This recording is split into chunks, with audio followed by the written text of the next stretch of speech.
अर खामनानै 1 नं गसाइगाव बियाबनि फुलकुमारी गामिनि थागिबि रबिन मार्डिनि नखरा सेवहांगार।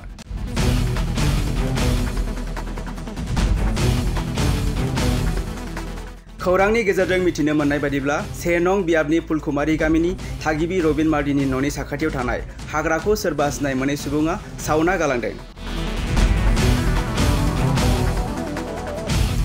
रबिन मार्डिनि न'नि साखाथिनि हाग्राखौ सावना गालांनायनि जाहोनावनो रबिन मार्डिनि नखरा सेवहांगार जादों।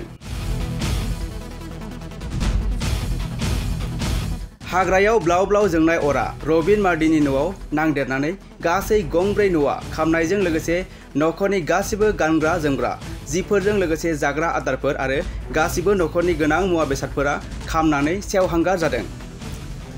लोगोसे थांनाय माखासे सान सिगां 2 नं हावरिया फेटआवबो मोब्लिबनि जाहोनाव गंसे न'आव अर नांनानै माखासे नखरनि गोनां मुवा बेसादफोरा खामदों। दिनै बै दुखुथिया नखरफोराव MLA जुरान बसुमतारी बिथांजों लोगोसे लोगो TCLCCनि मासिगिरि निथुन बसुमतारी बिथांमोनहा खौरां लाहैनायजों लोगोसे संसार जानायाव गोनां जानाय मुवा बेसादफोरखौ राननानै हैदों।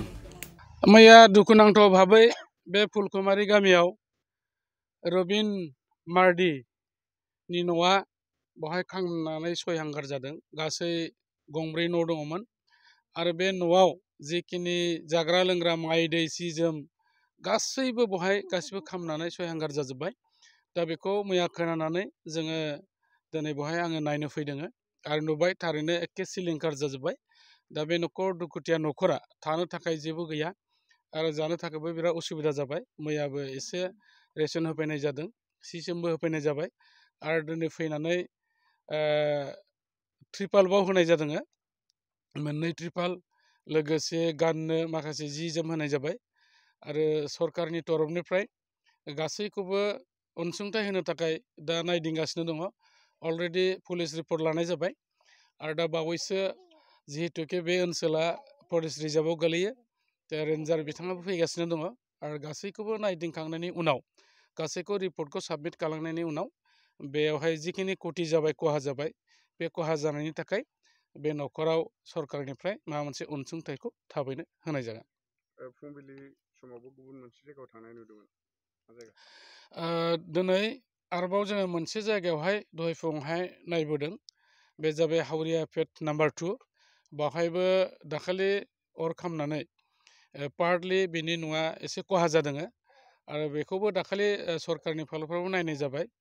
नाथाय आङो मोनसे जायगायाव थानायखाय फैनो मोनाखै। दिनै बे गामियावबो थांनानै जोङो नायबोबाय आरो लोगोसेयै बिथांमोननोबो जि जोम जों राननानै होबोदों आरो मण्डल रिपर्टखौबो दिनैनि गेजेरावबो बै नखरनिखौबो खालामनाय जागोन।